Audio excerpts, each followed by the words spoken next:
Magandang araw, Pilipinas. President Ferdinand R. Marcos Jr. always in action. Upang masiguro ang kaligtasan ng bawat isa sa oras ng sakuna, nanawagan si Pangulong Ferdinand R. Marcos Jr.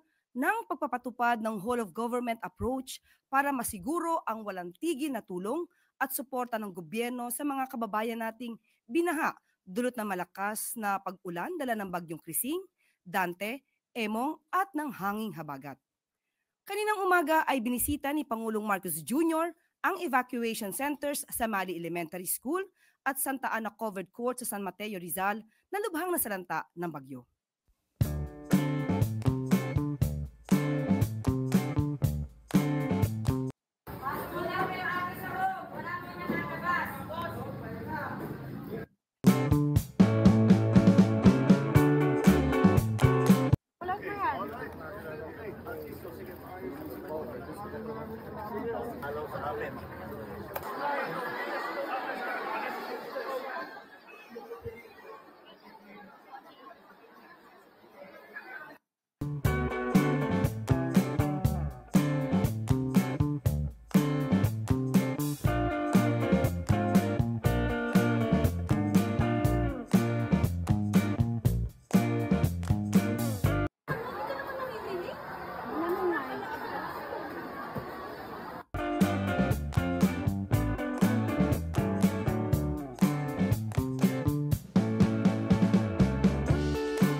Pinulong din ng Pangulo sa isang situation briefing ang mga ahensya ng gobyerno kung saan pinag-utos niya ang mga sumusunod.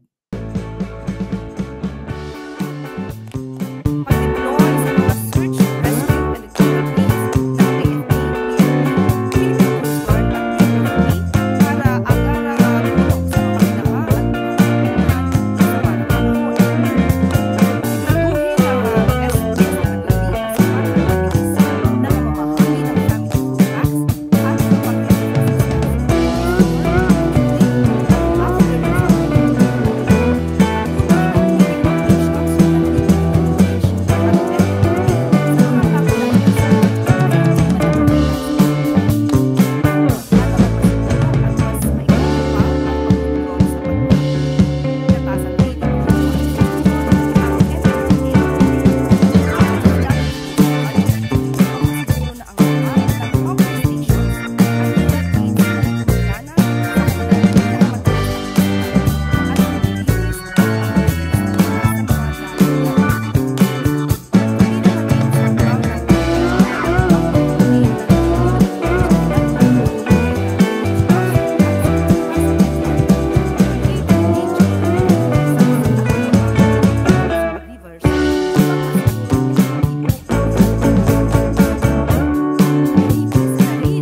sapat na supply ng pagkain at pangunahing bilihin. Utos din ng Pangulo na mas paigtingin pa ang price monitoring upang maiwasan ang pag-abuso sa presyo lalo na sa mga lugar na nasa ilalim ng state of calamity. Nananawagan naman ang Pangulo sa mga kababayan natin na patuloy na makinig at sumunod sa mga tagubilin at anunsyo ng mga lokal na pamahalaan upang masiguro ang kanilang kaligtasan sa oras ng sakuna. Panawagan din ng Pangulo na mas mag-ingat ang lahat sa mga sakit na lumalaganap tuwing panahon ng tag-ulan, gaya ng leptospirosis at dengue. Hinimok din ng Pangulo ang bawat Pilipino na makiisa sa mga hakbang ng gobyerno na panatilihing malinis ang mga estero at iba pang daluyan ng tubig upang maiwasan ang pagbaha. Lagi pong tandaan, ang lahat ay dapat na nagtutulungan upang maiwasan ang anumang sakuna dahil sa bagong Pilipinas, bawat buhay ay mahalaga at ang bawat isa ay may bilang. Katatapos lamang ng 3 araw ng official visit ni Pangulong Ferdinand R. Marcos Jr. sa Washington, D.C. sa imbitasyon ni US President Donald Trump. Ang pagbisitang ito ay isang patunay sa malalim at matibay na ugnayan ng Pilipinas at Estados Unidos. Sa kanyang pakikipagpulong kay President Trump, gayon din kay na US Secretary of State and National Security Advisor Marco Rubio at US Secretary of Defense Pete Hegseth, tiniyak ng Pangulo ang panibagong sigla ng ating alyansa, hindi lamang sa larangan ng seguridad, kundi pati na rin sa ekonomiya, enerhiya at teknolohiya. Nagkasundo ang dalawang panig na mas paigtingin ang depensa at seguridad sa Indo-Pacific, lalo na sa usapin ng South China Sea at sa paggamit ng EDCA sites para sa disaster response. Sa larangan ng kalakalan, napagkasunduan ang pagbaba ng US tariff rates sa mga produktong Pilipino mula 20% sa 19%, isang hakbang patungo sa mas bukas at patas na kalakalan. Bilang bahagi ng kasunduan, bubuksan din ng Pilipinas ang merkado sa ilang produktong Amerikano tulad ng automobile, soy, wheat at mga gamot na magpapababa ng presyo at magbibigay benepisyo sa ating mamamayan. Bukod pa rito, ipinahayag ng Estados Unidos ang dagdag na $15 million para sa Luzon Economic Corridor at $48 million naman para sa foreign assisted projects sa iba't ibang sektor.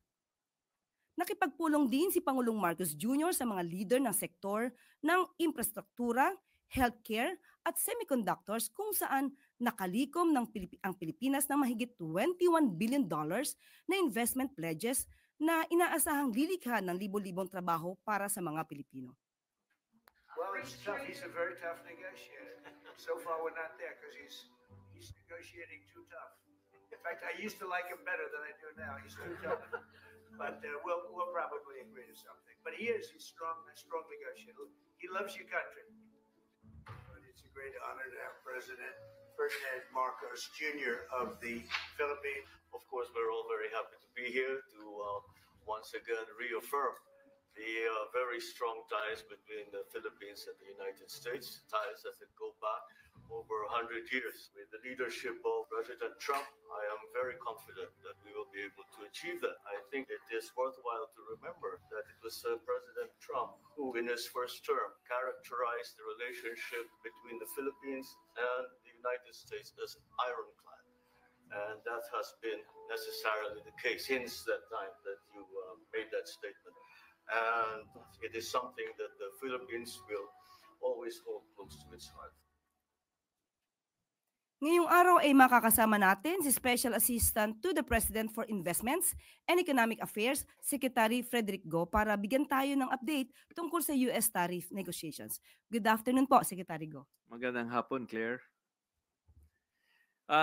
Napababa ng Pangulo natin ang US tariff from 20% to 19%. At ang sabi nga po ni President Trump na si Pangulong BBM ay mahusay, tough negotiator. Meron po akong 4 na gustong i-explain po sa inyo, no? Ang unang-una, ang gusto kong ipaliwanag sa inyo na ito ay universal tariffs po galing sa Estados Unidos. Hindi po tayo nakipag-usapan sa kanila tungkol dito. This is something na inimpose po ng Amerika sa buong mundo. Okay? Ang pangalawang gusto kong paliwanag po sa inyo, ang magbabayad po nitong taripa ay hindi po tayo. Ang magbabayad ng taripa na to ay ang mga Amerikano, ang mga importers, ang mga buyers ng mga produkto galing sa buong mundo. So sa huli, ang magbabayad po nito mga tarifa ay mga consumers po ng Amerika. Mga mamamayan ng Amerika na bibili ng mga produkto na inimport nila sila po ang magbabayad nito mga taripa. Pangatlo po, ang gusto kong talagang i-emphasize ay ang 19% na tariff on the Philippines is one of the lowest in Southeast Asia. Maliban sa Singapore na 10% ang tarifa nila, tayo na po ang second pinakamababa sa Southeast Asia. Bakit po to importante? Importante to dahil kapag mababa ang ating tarifa, makaka-attract po tayo ng mga foreign direct investors in the Philippines para magtayo ng mga pabrika, magtayo ng mga negosyo sa Pilipinas para makapag-export ng kanilang mga produkto sa Amerika. At kung hindi po mababa ang tarifa natin, itong mga foreign direct investors po ay magtatayo ng mga pabrika o ng mga negosyo nila sa mga iba't ibang bansa sa Southeast Asia. So importante na tayong second to the lowest dito sa Southeast Asia para dito po sila magsitayo ng mga negosyo nila. At ang huling gusto kong ipahayag ay hindi pa po tapos ang negosasyon. Our third technical working groups will continue to work with their counterparts from America to finalize the details of this arrangement. Marami pang kailangan pag-usapan. So hindi pa po tayo tapos. Ito po, magandang umaga ulit, Sekgo. Mas maganda po talaga na matanong po namin kasi marami po mga netizens. Marami mga kababayan natin na medyo naaalarma kasi samot-saring mga opinion, espekulasyon ang nababasa nila, napapanood nila sa kanilang mga YouTube channels, no, at sa ibang mga social media platforms. So ang tanong po muna natin, Secretary Go, ano po ba yung difference natin sa ibang bansa sa Asia? Kagaya po ng Vietnam na may 20% po na tariff rates na ipinataw ang US. Magandang pagkakataon to, no, para ma-debunk po natin lahat ng fake news at lahat ng mga maling akala. So on Vietnam, Vietnam has two rates. Their base rate is 20%. And if they have transshipments, meaning products from another country, ang rate nila ay 40%. So dalawa po ang rate ng Vietnam. 20% kapag gawa sa Vietnam, 40% kapag ang produkto ay malaking porsyento ng produkto ay galing sa ibang bansa. So, at ang gusto kong talagang ma-stress ngayon ay binigay ng Vietnam sa Amerika lahat. Full market access ang tawag doon. Mababasa ninyo lahat yan. Mga mahilig sa fake news, mababasa nyo yan. Full market access ang binigay ni Vietnam. In short, binigay na ni Vietnam lahat sa Amerika. At ang kapalit ay 20% at 40%. Sa atin po, 19% at hindi po natin binigay lahat. Maganda pong balita yan. Ito naman po, sa Indonesia po, na 19% din po, kagaya natin, ano po yung pagkakaiba natin? Yun, ang Indonesia rin, binigay din nila full market access. In short, binigay rin nila lahat. At ang kapalit nun ay 19%. At marami pang ibang pinangako ang Indonesia sa Amerika.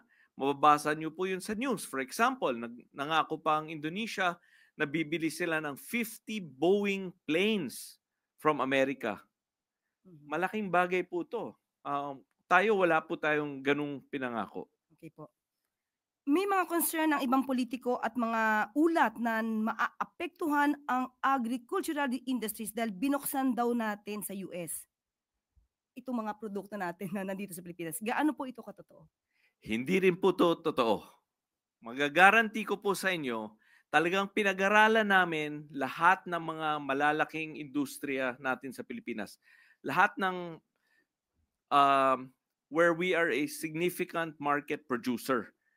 Hindi po natin to sinama sa binigay sa Amerika. So talagang binusisi po namin yan ng DTI. Ano yung mga produktong kailangan natin iprotektahan? Ano yung mga farmers natin na kailangan natin protektahan? At protektahan natin lahat po yan. Kasama po ba dito ang pagprotekta sa industriya ng asukal or sugar? Yes, sugar is not included in the concessions we granted. How about po yung corn? Kasama po ba sa protektahan natin? Yes, kasama din ang corn. Wala rin siya sa binigay natin. Okay, yung pong bigas? Yes, protektahan din po natin. Hindi rin yan kasama sa binigay natin. Yung pong manok? Yes, hindi rin natin yan sinama sa binigay natin. How about pork po? Yes, hindi rin po yan kasama sa binigay natin. Yung Lahat po ng binanggit nyo, no, lahat ng mga produkto na yan, hindi natin tinanggal ang taripa ng mga produkto na papasok sa Pilipinas. So, As is po lahat yan. So protektado po pala yung agricultural sector po natin. Yes, ma'am. Malinaw na malinaw po yan. Ito pong seafood po, mga isda, kasama din po ba to sa poprotektahan natin? Of course, yes, it is also not included in the concessions that we gave out. So wala po pala silang dapat ipag-alala, lalo na po yung mga magsasaka natin at mga mangingisda. Ay talaga po. Alam mo, marami kasi talagang fake news, maraming chismis, maraming maling akala. Lahat po ng binanggit nyo, rice, sugar, corn, fisheries, pork, chicken, hindi po natin tinanggal ang taripa ng mga yan. Kaya yung mga nag-aalala tungkol sa mga produkto na yan, huwag po kayong mag-alala. Hindi po totoo ang akala ninyo. Ayan po, salamat po dyan. At ayon din po kay Presidente, nagbukas daw po tayo ng pharma. Ano po yung comment nyo dito? Ang maganda po yan. Talagang sadya namin tiningnan yan dahil kapag mas maraming suppliers tayo ng pharma, mahal po ang gamot sa Pilipinas eh. Kapag pinasok po natin yan na may taripa, di mas mahal pa po ang presyo ng gamot. So kapag tariff-free po ang gamot, makakababa po yan ng presyo ng gamot sa ating bansa. Kaya pala sumang-ayon na 0% na tariff para sa mga gamot para marami din po makanabang na mga kababayan natin. Yes, para makatulong sa ating sa lahat ng Pilipino. Binuksan din daw po natin sa automobile ang 0% tariff. Ano po yung komento natin dito? Yes, ganito kasi po yun, no? Katulad ng sinabi ko kanina. Tiningnan natin ano yung mga industriya natin sa Pilipinas. At yung mga industriya natin na gumagawa tayo ng mga bagay, pinotektahan po natin yan. Alam naman po natin, hindi tayo gumagawa ng kotse. Hindi naman tayo gumagawa ng automobile sa Pilipinas. So by opening the automotive or car sector to the US, wala po tayong sinaktan dito sa atin. So wala maaapektuhan dito sa atin. Yan talagang punto namin. Ang maraming akala na, ewan ko ano mga inaakala nila na maraming masasaktan dito sa Pilipinas. Hindi po, kasi ang mga sectors na inopen natin, wala tayong masasaktan na industriya dito. Yun yung hindi natin pinoproduce. Yes po. Yes po. Or we produce in very, very, very, very little quantity. Yun po to sa soy at sa wheat. Ayun din po. Oo, bakit po? Yun din po. Following the same principles po. Hindi naman tayo gumagawa ng soya dito. Hindi naman po tayo gumagawa ng wheat dito. Kaya mabilis tong buksan. Yeah, so ano same pong pakinabang? pareho yung prinsipyo po. Pagka pinasok po at 0% tariff po yung wheat and soy, sino po yung makikinabang? Unang-una po, ang wheat, bababa po ang presyo ng mga pandesal, ng mga tinapay sa Pilipinas, no? Ang soya naman po, ito po ang feed material po ng ating mga pork, mga baboy, mga manok. Ito po tsaka po yung mga isda. Ito po yung feeds na kinakain po ng mga hayop that we produce domestically. Mas makakatulong pa rin po pala. Ay, sa syempre mga po. magsasaka, sa mga mangingisda natin. Yes, ma'am. Yung mga pinapapasok natin na walang taripa, ay ang purpose po nun ay baba ang presyo ng bilihin sa Pilipinas. So pag nagpasok tayo ng gamot, for example, na walang taripa, mumura ang gamot. Pag nagpasok tayo ng feeds dito na mura, mumura din ang presyo ng baboy, presyo ng manok, presyo ng isda. Ganun po yun. So ang pinapapasok natin ang mga pagbaba ng presyo ng mga bilihin. Opo. Ayan. Maliban po sa tariff cut, ano pa po ba ang nakuha natin sa US trip ni Pangulong Marcos Jr.? Nabanggit na po ni Presidente na nakakuha pa tayo ng suporta ng Luzon Economic Corridor. May additional po yatang mga $15 million na ibibigay ang Amerika sa atin. Tapos po sa mga mga private meetings din po, maraming private meetings po si Presidente. He met over 10 companies and organizations from the United States sa biyahe niya. Okay, maganda rin po pala ang nag-idulot ng US trip na to ng Pangulo. Yes, yes, ma'am. At nabanggit na po niya na ang halaga ng mga investment commitments na nakuha niya at nakapag-announce na rin po kami sa media just yesterday or today po. Sorry, nawawala ako sa oras na yan eh. Kakauwi lang po kasi kanina, Kakauwi 6 lang. a.m. lang po. So Umuwi hindi ako si sigurado kung Sec Go. kailan lumabas, pero may na-meet po kaming isang hospital group, no? Na magtatayo ng isang malaking hospital sa Pilipinas. Ang commitment po niya ay $500 million. So ano po talaga to? World-class hospital, world-class medical facilities po. Naku, sana talaga magtuloy-tuloy po ang magandang balita na to. Sec Go, sa mga private business meetings naman po, ano po ba yung nakuha natin? Maliban po, yan na po ba Maliban yun? po, Or meron marami pa po tayong ibang nakausap. Nakausap rin po natin si Cerberus.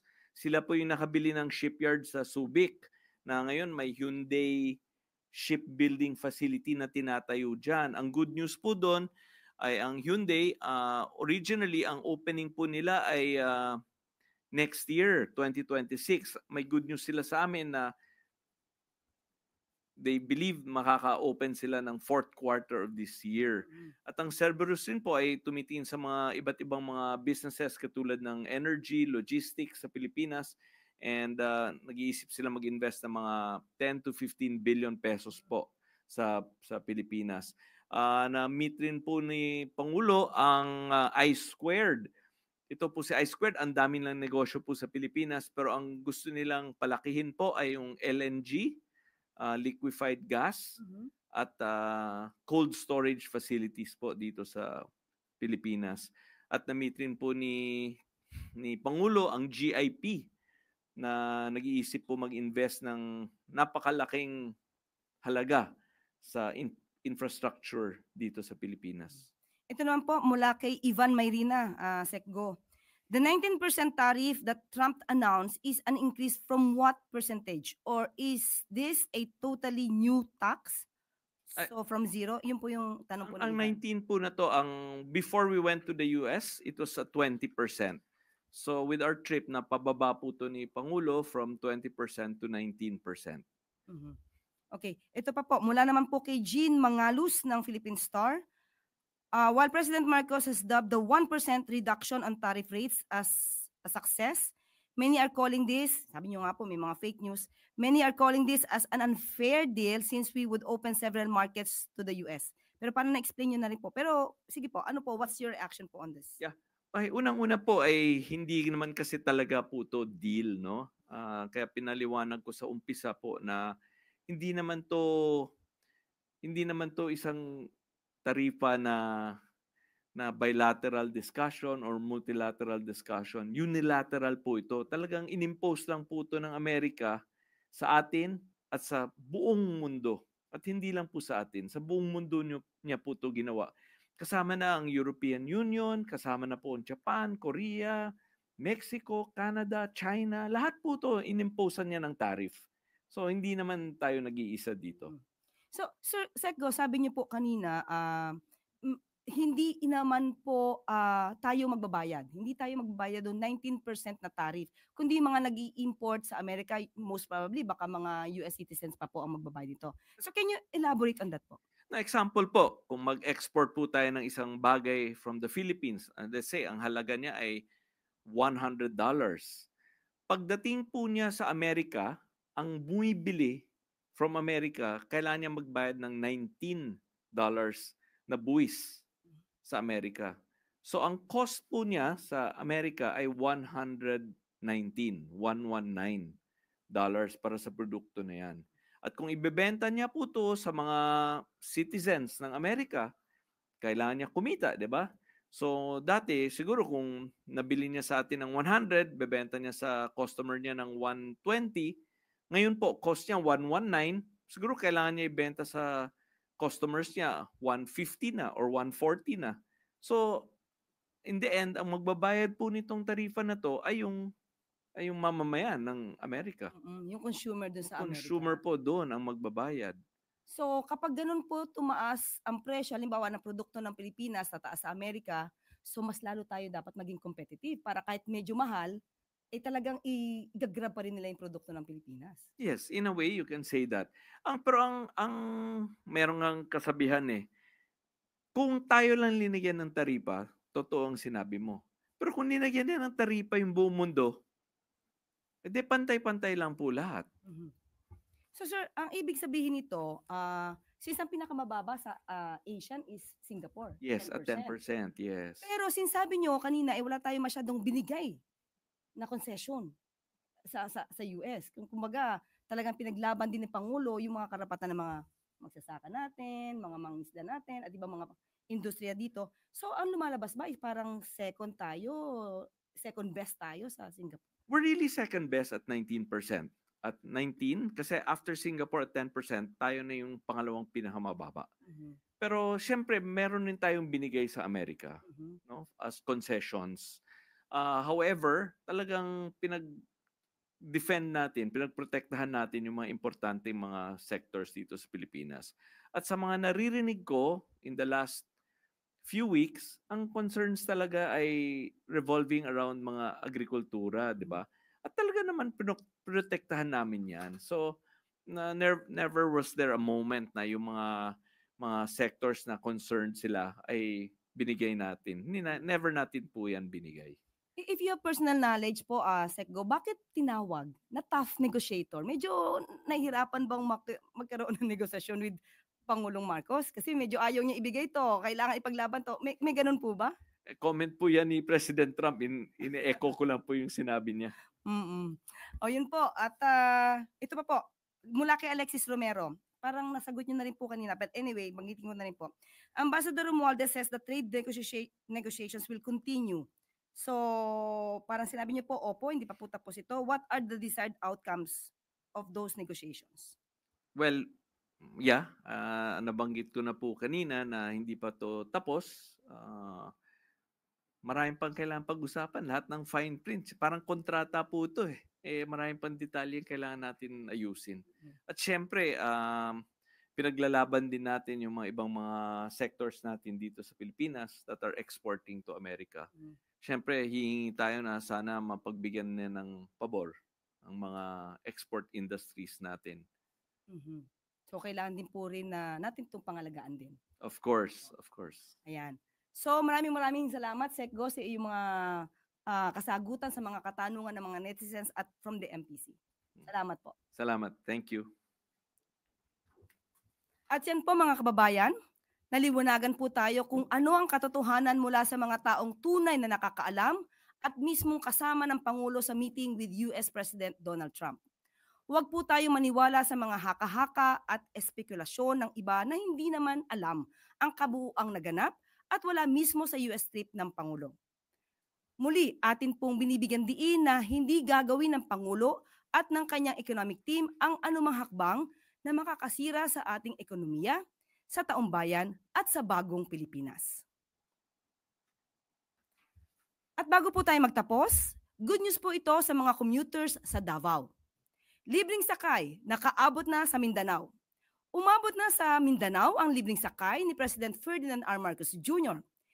Inilunsad ngayong araw ng Department of Tourism or rather Department of Transportation ang unang libreng sakay program para sa mga bus na bumibiyahe sa rutang Lasang, Torohas via Sasa sa Davao City. Ang nasabing libreng sakay sa Davao City ay tugon ng DOTR katuwang ang LTFRB sa utos ni President Marcos Jr. na ibsan ang pang-araw-araw na kalbaryo ng mga commuter sa biyahe at pamasahe. Ayon kay Transportation Secretary Vince Dizon, pinag-aaralan na rin nila at ng LTFRB ang pagdagdag ng mga bus sa naturang ruta at pagdagdag ng iba pang mga rutang may libreng sakay tulad ng Kabagyo. Mahigit 6,000 passengers ang inaasang makikinabang dito araw-araw. Aabot naman sa 70 million pesos kada taon ang inilaang budget para sa libreng sakay na tatakbo mula 6 to 9 a.m. at 5 to 8 p.m. kada araw kahit weekend at holiday. Magpapatuloy ang libreng sakay hanggang sa 2028. Sa bagong Pilipinas, layo ng Pangulo na pagaanin ang pang-araw-araw na biyahe ng mga mananakay saan mang panig dito sa bansa. Libre na to, tuloy-tuloy, araw-araw, pati weekday, weekend. Pati holiday. No, libre pagka rush hour, no? So, libre ng rush hour, no? So, 6 to 9, 6 a.m. to 9 a.m. Tapos, 5 to 8 sa hapon. Baguhin natin yung mga bus. Gawing parang mas modern. Tapos, meron ng oras, meron ng may mga bus stop na maayos. So, sana mapaspasan natin. So, magdagdag tayo ng isa pang rota, yung Kabagyo. Oo, padagdag na natin. Oo. Hindi, maliit na bagay yun kasi laking tulong. Isipin mo, 50 pesos a day. So makakasave ka ng 250 a week. No. Laki ng savings mo sa allowance. Hanggang mula Lasang na pala yung libre. Hanggang downtown. So ano po. Tapos dagdag po namin kagad yung sa isang rota. Oo. Ingat po kayo ha. Take care po. Take care po. Ingat po kayo.